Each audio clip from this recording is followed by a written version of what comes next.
அப்பனே இறைவா, இதுவரைக்கும் நான் உலகியல் மக்களை பார்த்து நான் ஏமாந்தது போதும். இனி அருளியல் வாழ்க்கைக்குள்ள நுழைய போறேன். இதுக்கப்புறத்துல இருந்து நல்ல நல்ல நபர்களோட நான் பழகி என் வாழ்க்கையை தொடங்கலான்னு இருக்கேன். இந்த பயணத்துல நீதான்ப்பா எனக்கு நல்ல நல்ல ஆளை வழிகாட்டணும். அருளியல் வாழ்க்கையில் சில மோசமான மனிதர்களை சந்தித்த பிறகு இப்படி மங்களகரமா இது மட்டும் நடந்துக்கிறியே, உனக்கெல்லாம் வெக்கமா இல்லையாடா? இதுக்கு மேல தேங்காய் கடை நீ போட்டா மாங்காய் பஞ்சர் ஆயிடும். ஆயிடுச்சுடா, அப்புறம் என்ன போறா. எஸ் சோல்ஸ், நம்ம வாழ்க்கையிலும் இந்த மாதிரி ஆன்மீக பாதையில போறப்போ சில மோசமான பீப்புளை சந்திக்கிறோம். அதோட பின்விளைவுகள் சில சமயம் ரொம்ப மோசமாகவே இருக்கு. அதனால இதுக்கப்புறத்துல இருந்து புதுசா வர சோல்ஸுங்களுக்கு இது பத்தின ஒரு புரிதலை கொடுக்கணுன்றதுக்காக தான் இந்த காணொலி. இதுல நான் ஒரு 3 பேரை பத்தி இந்த பாதையில ஆரம்பத்துல வரவங்க தவிர்க்கணும், அது யார் யாருன்றதை தான் இந்த காணொலியில நம்ம பார்க்க போறோம். ஸோ இந்த வீடியோவை மறக்காம சேவ் பண்ணிக்கோங்க, at the same time follow பண்ணிக்கோங்க. வாங்க கண்டென்ட்டுக்குள்ள போகலாம்.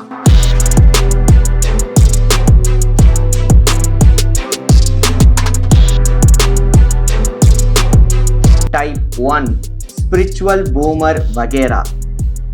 எஸ், இந்த ஸ்பிரிச்சுவல் பூமர் வகை பீப்புளோட மென்டாலிட்டி எப்படி இருக்கும்னா, அவங்க லைஃப் எக்ஸ்பீரியன்ஸ் தான் ரொம்ப பெருசு ஒஸ்தின்னும், ஏதோ ஆன்மீகத்தில் ரொம்ப ஆழங்கால் பட்ட மாதிரியும், பிரம்ம அனுபவத்தையே பெற்று அதில் ஒன்றும் இல்லை அப்படின்னு சொல்கிற அளவுக்கு பேசுவாங்க.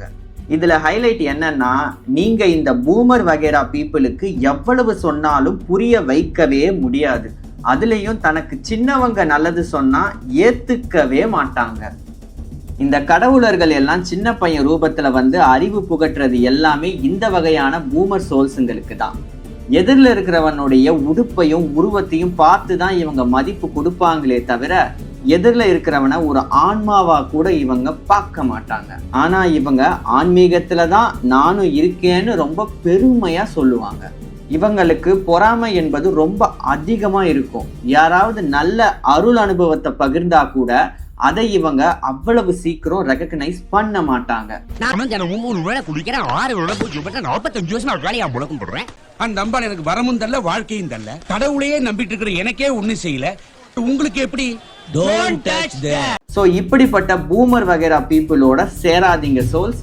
இவங்க ஒரேடியா உங்களுடைய எண்ணத்தையும் அனுபவத்தையும் கொச்சைப்படுத்தி விட்டு போய்கிட்டே இருப்பாங்க.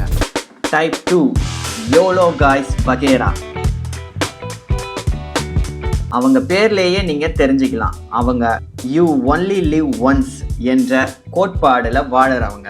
அதாவது வாழ்க்கை ஒரு முறை தான், இந்த பிறவி தான் முதல் பிறவி மாதிரி, இதுக்கப்புறம் எல்லாமே முடிஞ்சிடும்னு நினைச்சுக்கிட்டு மாயையே தான் உண்மையான இன்பம்னு வாழ்வாங்க. எல்லா கேவலமான செயல்களையும் ரொம்ப கேஷுவலா செஞ்சு வாழறது தான் ரியல் லைஃப் என்ஜாய்மெண்ட்னு சொல்லுவாங்க. இதுல ஹைலைட் என்னன்னா, நாம இந்த பொய்யான இன்பத்தை அவங்க கூட அனுபவிக்கலைன்னா நம்மள இவங்க ரொம்ப கேவலமா பார்ப்பாங்க, பேசுவாங்க. அதனால இவங்க கிட்ட ரொம்ப உஷாரா இருக்கணும் சோல்ஸ். இவங்க ரொம்ப ஈஸியா ஒழுக்கமில்லாத விஷயங்களை நமக்கே தெரியாம உள்ள புகுத்திடுவாங்க. ஒழுக்கக்கேடான செயல்களையும் ரொம்ப நார்மலைஸ் பண்ணிடுவாங்க. இதன் விளைவாக உடல் பாதிப்பும் மன பாதிப்பும் பின்னாடி நம்ம தான் அனுபவிக்க வேண்டியது ஆகும். அட் த சேம் டைம் இந்த யோலோ பீப்புளை நம்ம முழுமையா தவிர்க்கவும் முடியாது. ஏன்னா நம்ம சமுதாயத்துல முக்காவாசி பேர் இவங்களா தான் இருக்காங்க. ஆனா இருந்தாலும் இவங்க கிட்ட கொஞ்சம் ஜாக்கிரதையா பழகணும் அப்படின்றத மட்டும் நோட் பண்ணிக்கோங்க. ஏன்னா கொஞ்சம் அசந்தோம்னா அவங்களுடைய லோவர் மைண்ட் செட்டை நமக்கு கடத்திடுவாங்க. அதை அக்செப்ட் பண்ணோம்னா பிறகு நாம இந்த பிறவிய கடை தேரவே முடியாது. அடுத்து அதுக்கு முன்னாடி ஒரு நிமிஷம், இன்னும் நீங்க சப்ஸ்கிரைப் பண்ணாம இந்த வீடியோ பார்த்துட்டு இருக்கீங்கன்னா ரொம்ப கஷ்டம். அதனால சப்ஸ்கிரைப் பண்ணுங்க. சரி வாங்க அடுத்த வகைராவை பார்ப்போம். Type 3, cultivate souls. யாரெல்லாம் ஒரு விஷயத்தை தீவிரமா பின்பற்றுறாங்களோ அவங்க எல்லாரையும் பிரெயின் வாஷ் பண்ணி தங்களோட கொள்கை, சமய கோட்பாடு, மதம் மாத்துறது தான் இவங்களோட முக்கிய நோக்கம். இவங்க எப்படிப்பட்டவங்கன்னா, தங்கள் கோட்பாடை காப்பாத்துறதுக்காக மற்ற எல்லா கோட்பாடுகளையும் தாழ்த்தி பேசி அவமதிப்பாங்க. இவங்க கிட்ட நாம ரொம்பவே உஷாரா இருக்கணும் சோல்ஸ். ஏன்னா இவங்க நம்மளையே மேனிபுலேட் பண்ணி பெரிய கலவரத்தையே கூட உருவாக்கிடுவாங்க. ஸோ மேலே சொன்ன 2 கேட்டகரியை விட இந்த தீவிர கல்டிவேட் சோல்ஸ் கிட்ட நாம ரொம்பவே கேர்ஃபுல்லா இருக்கணும். வெயிட் ஒரு முக்கியமான கிளாரிஃபிகேஷன்.